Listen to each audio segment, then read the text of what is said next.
မောင်းနေကြလေ အမလေးဗျဒီလူကြီးကတော့မပြောမစုံနဲ့ဗျာ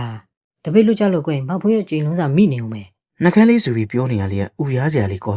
ခမကြီးဘလို့ဖြစ်နေတာလဲတီတက်တက်မနေဘူး ခမကြီးလို့ခေါ်မယ်စား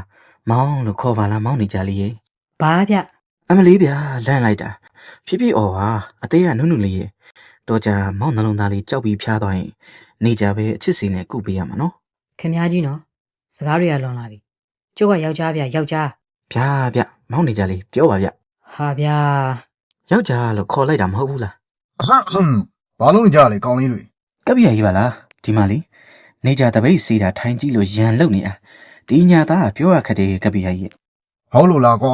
ရန်ဖြစ်နေရလို့ကြောက်ဖြစ်မမြင်မိပါဘူး ဟုတ်ပါတယ်ကပိယကြီးရဲ့ အေးပါကွာဆက်ချစ်ကြနော်အေးမလို့စိတ်ရန်ဖြစ်ကြလို့ကြောင်းရှိသွားပြီတပြက်စီသွားလဲလိုက်ဦးမယ်ကွာ မြင်လားမောင်ချစ်တာကပ်ပြရကြီးတော့သိတယ်မောင်ပြန်ချစ်ပါနေကြရဲ့နော် ချစ်တယ်ဟုတ်ပြီလားပြန်มาတော့ဗျာเจ้าမလို့เสียအလုပ်တွေရှိသေးတယ်ဗျာ တကယ်ချစ်တာလားစိတ်မရှိလို့ပြီးစလဲပြောတာမလား ကဲမောင်ပြန်มาတော့နော် ဒါဆိုလဲပြန်ပြီးတော့မောင်းနေကြလေ ကြွဘလူးတော်တစွတ်ထိုးနိုင်ရလည်းမသိဘူး